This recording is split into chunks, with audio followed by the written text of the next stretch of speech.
Аудандық ерікті мүгедектер қоғамының мүшесі Жанша Ерекешева 10 жылдан астам уақыт тігіншілікпен айналысып келеді. Бүгінде ол ерікті мүгедектер қоғамы жанынан тігін шеберханасын ашып, үй тұрмысына қажетті жабдықтарға тапсырыс алып, қыз жасауын дайындайды. Өзінің тұрақты тұтынушылары да бар. Ол мүмкіндігі шектеулі жан бола тұра, тағы да мүмкіндігі шектеулі екі адамға тіршіліктің қыр-сырын үйретуде. Олар бүгінде матрастар тігуді қолға алған. Ісмер Жанша апайдың тігіп жатқан матрастардың сапасы өте жоғары. Тұтынушының қалауына қарай жұмсақ та әдемі етіп тігіп береді. Алайда ол тігілген дайын матрастарды сату қиындық туғызып отырғанын айтады. Үкіметтің қолдауымен мүгедектер қоғамында жұмыс жасап отырмын, тігіншімін. Бірнеше жылдан бері тәжірибелі.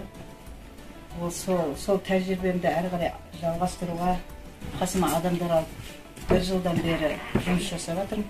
Қасымдағы үкімет арқылы, ақылы, жұмыспен қамту арқылы келген екі адам.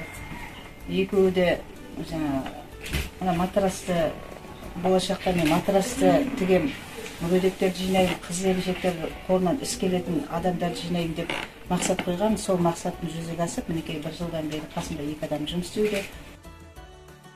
Оның тіккен дүниелерін қала орталығындағы Белес және Хозяюшка сауда үйлерінен табуға болады.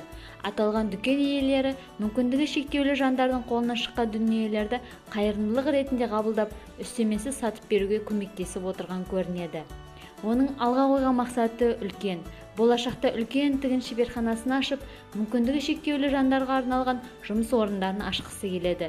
Мүмкіндігі шектеулі жандар қоғаммен тығыз қарым-қатынас орнатып, айналасындағылармен емін-еркін араласып, еңбек етулерін қалайды. Үлкен цехты ашамыз дегенде мақсатымыз бар. Сол мақсатқа жетеміз бірігіп.